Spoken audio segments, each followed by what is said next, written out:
Assalamualaikum warahmatullahi wabarakatuh. Perkenalkan, saya Lutfiana, pendamping sosial PKH Kecamatan Mautong, Kabupaten Parigi Motong, Provinsi Sulawesi Tengah.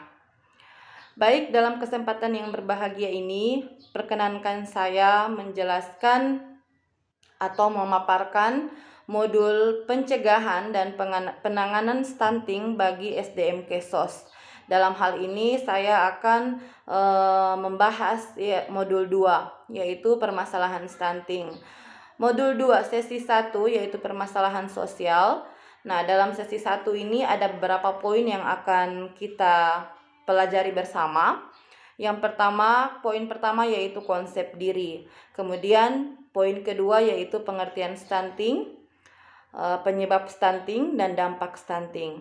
Dan poin terakhir yaitu kesadaran diri untuk pencegahan stunting. Baik, poin pertama dulu yang akan kita bahas yaitu konsep diri. Nah, di konsep diri ini kita sebagai orang tua tentunya harus memahami kemampuan diri, kemampuan kita sebagai orang tua. Bagaimana upaya kita menghasilkan anak-anak atau mewujudkan anak-anak yang mempunyai masa depan yang lebih baik atau lebih cerah lagi ke depan. Nah, tentunya semua orang tua memiliki harapan yang luar biasa terhadap anaknya. Mulai itu dari harapan anaknya bisa tumbuh sehat, kemudian harapan anaknya bisa menjadi anak yang cerdas, kemudian harapan bagaimana anaknya bisa memiliki masa depan yang lebih baik. Nah, ini semua adalah harapan orang tua. Nah, untuk mewujudkan harapan tadi tentunya ada beberapa upaya yang harus dilakukan oleh setiap orang tua. Upaya bagaimana anaknya bisa tumbuh sehat, ya, misalnya dari sejak anak itu dalam kandungan, bagaimana orang tua menyediakan asupan gizi yang cukup bagi ibu hamil sampai anak itu kemudian dilahirkan, bagaimana memberikan ASI yang bagus kepada anaknya, ASI yang berkualitas. Kemudian setelah usia 6 bulan anak itu mendapatkan makanan tambahan. Tentunya makanan tambahannya juga harus memiliki gizi yang cukup.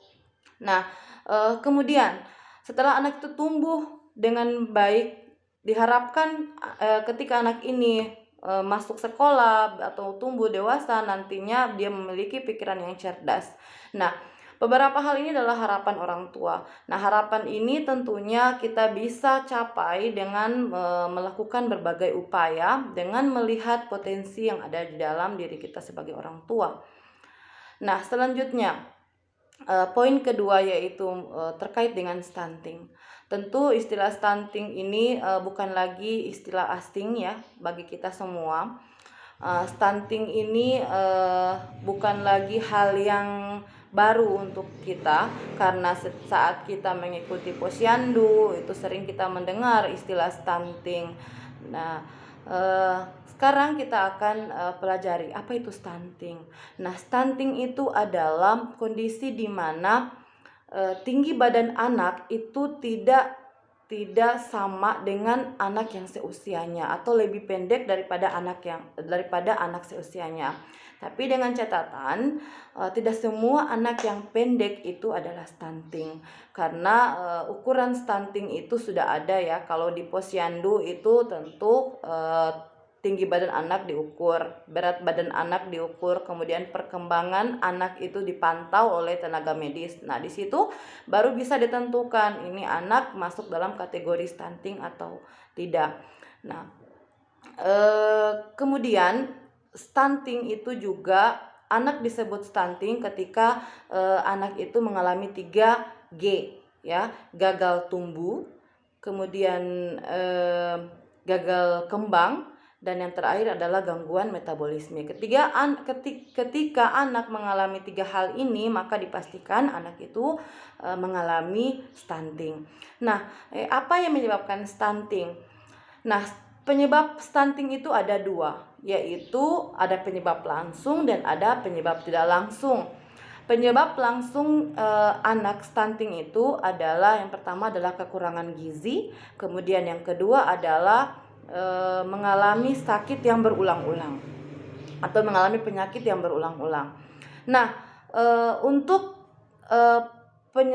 penyebab stunting ini tentunya dapat kita upayakan atau kita dapat antisipasi agar anak tidak mengalami stunting.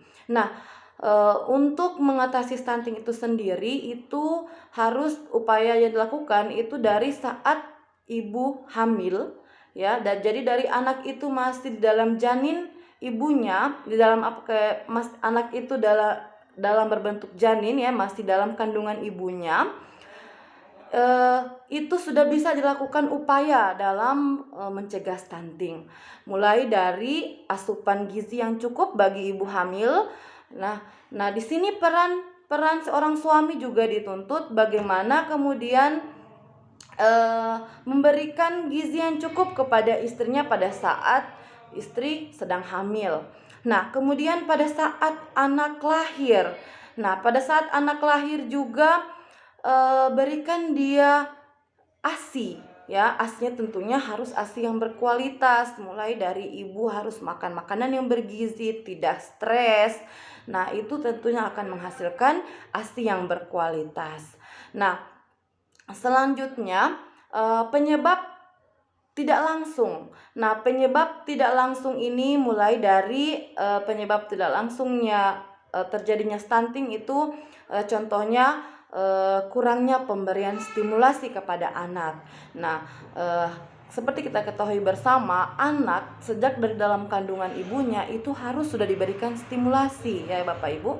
Jadi stimulasinya itu mulai dari anak dalam kandungan, dengarkan dia, berikan dia bunyi-bunyian suara, kemudian ajak janin tadi berbicara ya, karena anak dalam kandungan ibunya itu sudah mendengar suara-suara yang berada di luar kandungan. Nah, di sini peran orang tua sangat dibutuhkan, di mana orang tua harus pahami. Jadi ajak anak berbicara dari sejak dalam kandungan ibunya.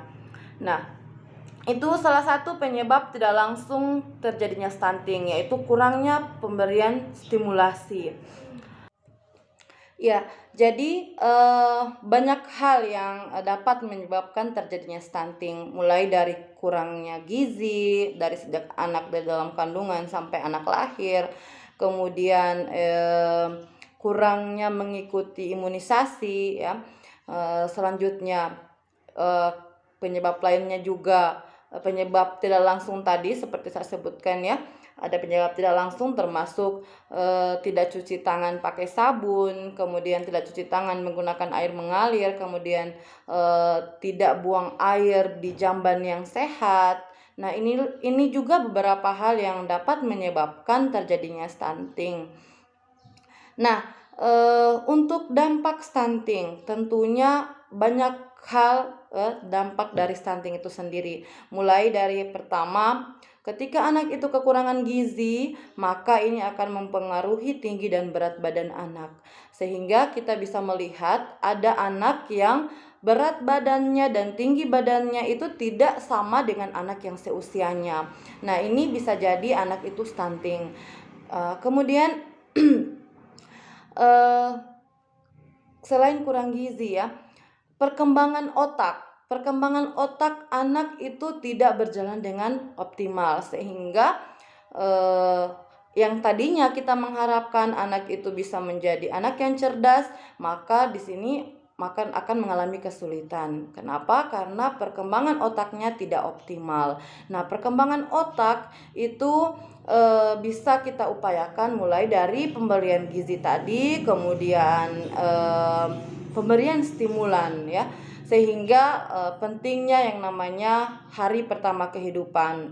Nah, hari pertama kehidupan atau HPK itu dari usia dari anak semenjak janin dalam kandungan ibunya sampai usia 2 tahun. Nah, inilah periode emas anak atau disebut dengan hari pertama kehidupan, di mana dari anak sejak dalam kandungan sampai usia 2 tahun diharapkan disinilah upaya orang tua, diharapkan bagaimana upaya orang tua agar anak itu kemudian tidak masuk kategori dari anak stunting. Sehingga di sini diharapkan orang tua, peran orang tua itu sangat diharapkan mulai dari pemberian gizi yang cukup, kemudian mengikuti kegiatan posyandu secara rutin ya, sehingga bisa diketahui bagaimana tinggi dan berat badan anak, kemudian bagaimana perkembangan anak ya, semua bisa kita peroleh dari pada saat kita mengikuti posyandu. Kemudian biasakan mencuci tangan menggunakan air bersih dan air mengalir dengan menggunakan sabun. Kemudian juga tidak melakukan buang air besar sembarangan atau tidak BAB sembarangan, tetapi BAB di jamban yang sehat. Kemudian rutin memberikan stimulasi. Nah, inilah beberapa upaya yang bisa kita lakukan untuk mencegah terjadinya stunting ya, karena dampak stunting itu sangat-sangat tidak bagus terhadap pertumbuhan dan perkembangan anak. Seperti saya sebutkan tadi ya, dampak stunting itu mulai dari anak kekurangan gizi, kemudian perkembangan otaknya tidak optimal. Nah, yang terakhir yaitu poin ketiga, kesadaran diri untuk pencegahan stunting. Kesadaran diri ini tentunya sangat penting ya. Setiap kita orang tua harus sadar bagaimana mencegah stunting. Jadi mencegah stunting itu dapat kita lakukan dengan berbagai upaya seperti yang telah saya sebutkan ya, mulai dari pemenuhan gizi yang cukup dari sejak anak itu dalam kandungan sampai anak itu lahir, tumbuh ya, kemudian memberikan stimulan secara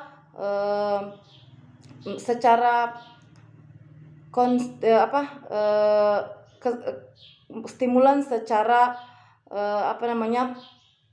berkesinambungan ya, dari sejak anak itu dalam kandungan, berikan dia stimulan sampai berikan dia stimulasi sampai dia tumbuh, sampai lahir, sampai dia sekolah dan lain sebagainya, sampai dewasa nanti berikan dia stimulasi. Dan kesadaran diri juga untuk menjaga kebersihan lingkungan. Tentunya seperti tadi saya sebutkan, sering cuci tangan menggunakan air bersih dan mengalir menggunakan sabun. Kemudian kebersihan lingkungan mulai dari membersihkan jamban ya, diusahakan juga jambannya harus bersih, tidak buang air besar sembarangan. Nah, inilah beberapa kesadaran yang harus kita tumbuhkan dalam diri kita ya, mulai dari diri kita sendiri, kemudian di lingkungan keluarga, sampai kita biasakan di lingkungan masyarakat yang luas. Jadi itulah beberapa hal yang saya sampaikan dalam sesi 1 ini. Jika ada hal-hal yang kurang, mohon dimaafkan. Saya manusia biasa, tidak luput dari kesalahan dan kehilapan. Nah, semoga kita semua bisa menjadi orang tua yang bisa memahami permasalahan stunting ini. Kemudian semoga kita juga menjadi orang tua yang bisa mencegah terjadinya stunting, bukan hanya di lingkungan keluarganya kita, akan tetapi di lingkungan masyarakat secara luas. Nah, hari ini kita paham akan permasalahan stunting. Semoga kedepannya kita bisa memberikan contoh kepada masyarakat lainnya dalam hal pencegahan dan penanganan stunting. Lebih dan kurangnya saya mohon maaf. Assalamualaikum warahmatullahi wabarakatuh.